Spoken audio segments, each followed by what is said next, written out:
सरकारमध्ये मोठ्या पदावर असलेल्या व्यक्तींनी सहकारी संस्थांच्या निवडणूक लढवू नयेत. माळेगाव निवडणुकीवर शरद पवार यांची अनौपचारिक गप्पांमध्ये प्रतिक्रिया समोर आलेली आहे. हे जे वक्तव्य होतं अजित पवारांकरता होतं. मी माझ्या 40 वर्षांच्या कारकिर्दीत सरकारी पदावर असताना कधीही सहकारी संस्थांच्या निवडणुका लढलेलो नाही. विरोधकांना काही अडचण आली तर सरकारी पदावरील व्यक्ती जो कारखान्याचा प्रमुख असेल तो विरोधकांना न्याय कसा काय देणार? नाव न घेता शरद पवारांनी अजित पवारांवर ही टीका केलेली आहे. एका बाजूला माळेगाव सहकारी साखर कारखान्याचा मतमोजणी सुरू आहे आणि असं असताना वर्ग गटातून अजित पवार निवडून आलेले असताना शरद पवारांची अनौपचारिक गप्पांमधली ही प्रतिक्रिया. आमच्या प्रतिनिधी प्रणाली कापसे यांच्याशी आपण बोलूया.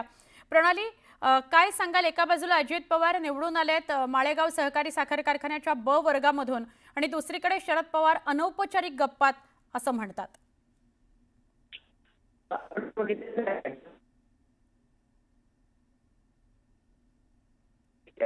प्रणाली, काही क्षण तुम्हाला थांबवते कारण तुमचा सलग आवाज आमच्यापर्यंत पोहोचत नाहीये.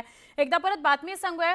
शरद पवारांनी अनौपचारिक गप्पा पत्रकारांशी मारत होते तेव्हा अजित पवारांना एक टोला लगावलाय की जेव्हा आपण एका सरकारी पदावर असतो तेव्हा अशा कुठल्या तरी सहकारी साखर कारखान्याच्या निवडणुकीला उभं राहू नये असं माझं वैयक्तिक मत आहे, असं शरद पवार म्हणाले असावेत. प्रणालीच आपल्याला याविषयी जास्त सांगू शकतील, कारण जर सरकारी पदावर एखादा व्यक्ती कार्यरत असेल तर मग तो विरोधकांना न्याय कसा काय देणार असा प्रश्न शरद पवारांनी उपस्थित केला.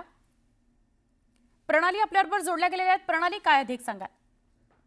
राज्यात आज आपण घेतलं तर माळेगावच्या कारखान्याच्या निवडणुका आलेल्या आहेत. राज्यात उपमुख्यमंत्री अजित उभे होते.